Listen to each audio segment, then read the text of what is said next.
So Gary, talk about what people really need to be worried about after the freeze. Yeah, well, because first of all, I got to say that I really feel bad for so many people who've been through so much cold, and we came through. We never got it cold enough to really hurt anything here, or mango trees anyway.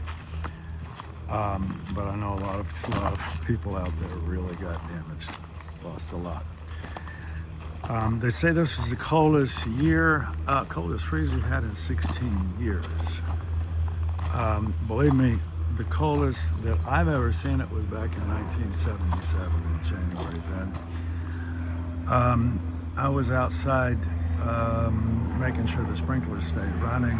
We kept ice on the trees. We started as soon as the temperature got down to freezing, 32, and kept it on until the next morning when the sun came out and it was warm enough to see the ice melting. Never turned it off. It's really important once you turn the water on that you don't turn it off. The reason is because you can get evaporative cooling. When they want to check the relative humidity of a thing. They'll just have two thermometers. One that's normal, the bulb is dry, and they put a little cloth with wet on another one, and they see the difference. And the one that's wet's usually colder if there's humidity's low, which usually it is. And when you got leaves out there, your plant's wet, and you turn the water off, it's going to get colder. So it's important to leave the water on. But anyway, I want to talk more about right now, to start off with, what damage I've seen and what I recommend to do after you've had a lot of cold damage. So I'm going to go back to 1977. We had enough cold weather to kill most of the wood on our trees, all the branches on the trees, about 3 feet all the way around. This is in a grove. It's not a big grove, but the trees are pretty good size. They're the size of these trees here. And you can imagine every branch on this tree killed back about 3 or 4 feet all the way around. You had nothing but dead leaves. Now down in Homestead, I'm not sure what our low temperatures were there where I was. I think it was around 26, 27. Some of the groves reported temperatures down to 23. The big trees were really killed back. Now, as far as after a freeze, there's not much you can do. The first thing you want to do is just wait and see how bad the damage was. You can't tell. You see dead leaves, but the leaves are a lot more cold sensitive than the branches. You want to see how far back the branches go before they're dead, and that takes some time to see. When they are, then if you want, and you've got time, you can try cutting them back. Take that dead wood off the trees. There's no rush. But the damage that is dangerous is you've got a mango tree that's really been stressed, to say the least, and it's lost most of its foliage. And then you can have Ambrosia beetles attack the tree and kill it. And most of you probably know what an Ambrosia beetle is, but the real simple thing is a very, very small beetle about the size of the head of a pin, maybe a little bigger. And different species of them attack different trees. There's one that causes laurel wilt. It's a real nasty one on avocados, but it doesn't affect mangoes. But there are some that do affect mangoes. Very rarely, because normally a healthy mango tree, when they get an Ambrosia beetle tries to dig into it, the sap comes out and drowns it and kills it real quick. But if the tree's been stressed, doesn't have a lot of foliage, even if you've cut one way back grafting it sometimes, then it's susceptible because it doesn't have that sap to protect it. And what they had a real problem with this in these groves down in Homestead back then because there was so much damage to the cold from the cold on the trees. And they recommended spraying them with a contact insecticide. There are a lot of different different contact insecticides, but you might consider spraying the trunks of the trees with a contact insecticide with a sticker, so that if an ambrosia beetle went to attack it, that it would kill it.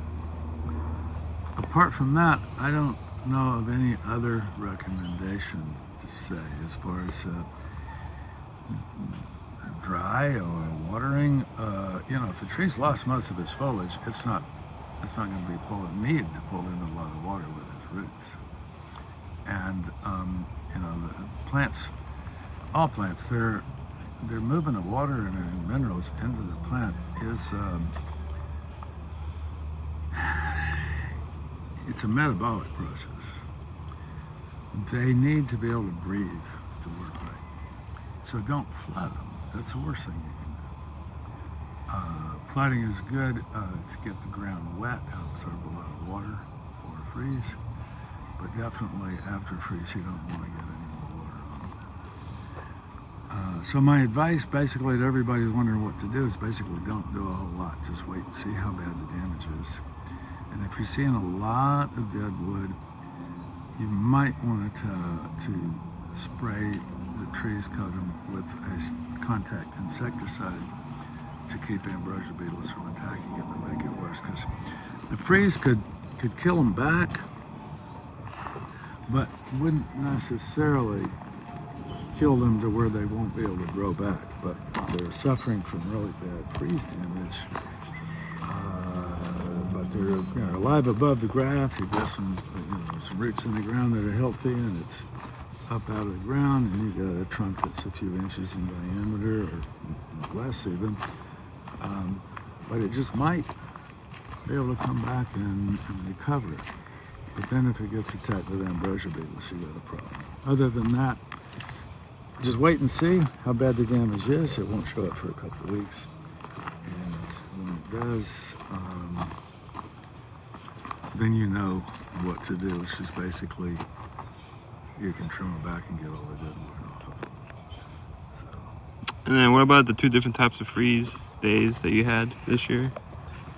Well, yeah, it was interesting. We had two distinct types of dangerous freezes. The first night, Saturday night, or Saturday morning, I should say, we had a lot of wind. And when you've got wind with cold weather, that's pretty bad because there's really not much you can do. My preference has always been water, if you've got enough water. You're going to need about a minimum, depending on the temperature, if it's not real freezing, if the temperature's not, like around 30 or 28, 27, you need about 100, the capacity of about 120 gallons a minute per acre of coverage. If it's colder than that, you might need more. I really don't know. In fact, I'm very, very interested in getting some reports back of what people did and what results they had with the different types of coverage, because I've seen some really cold nights, but I've only seen where I've used water and had real good luck. I don't know. When you say luck, we prepared for it and we took care of the trees. But there were some that I heard some people didn't know how long they should leave the water on, and what they did if they had a lot of damage. I know I saw a picture of one tree that had laid it over and it was just covered with ice. But if they got the water on soon enough and left it on long enough, that tree should be okay. As long as it was getting water on faster than it would freeze. In other words, if there's ice all over a tree, but you continually on the outside, on the surface of that ice, there's liquid water that hasn't frozen yet. It's not any colder than 32 degrees. And that won't hurt a mango tree. Let the ice thaw out, and they usually come back okay. They may have a little sunburn on the east side where the sun first hits them when they're cold, believe it or not. But it's not really like a tan sunburn, but it's a physiological thing that can happen.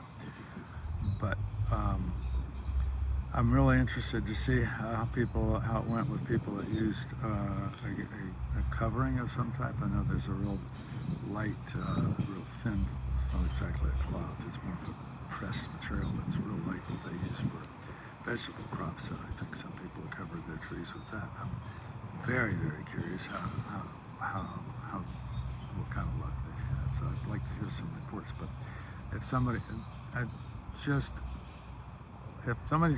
tells us what they did, I want to know exactly. I want to know what the temperature was, what time they turned the water on, what time they turned it off, and also because all of that's very important. And also, if they used any type of a cloth covering, what kind of material it was, if they used a plastic covering, what they used,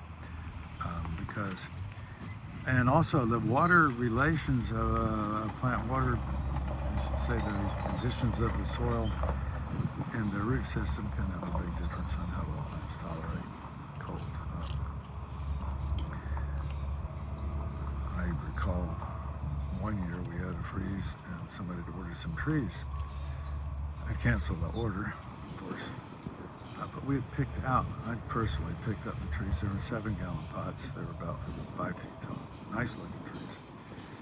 And they had roots coming out of the pots. They were growing under, we didn't have ground cover down there in the soil. But the roots were only about, not much bigger around than a pencil lead. Maybe a foot long. We normally didn't worry about them. But they had that little bit of loss. And they were right next to all our other trees, the same size. We had the sprinklers on, same kind of coverage. They had the same amount of water on them, same amount of ice. And those were the only trees that were hurt. They were completely dead. And all of the rest of them were fine. So if a tree is stressed for water, it can be much more damaged by the cold. But like I said before, it's not necessarily a good idea to flood them, because they won't be able to breathe. And I don't claim to know all there is to know about all this. This is why I'm real interested in some of the different reports that we've heard. I do know that I've had pretty good luck with water. That makes for planting out a grove, that can be a big investment. But it's people see ice all over a tree and they think, oh my God, that's going to kill the tree. But as long as it's wet, as long as that ice stays wet,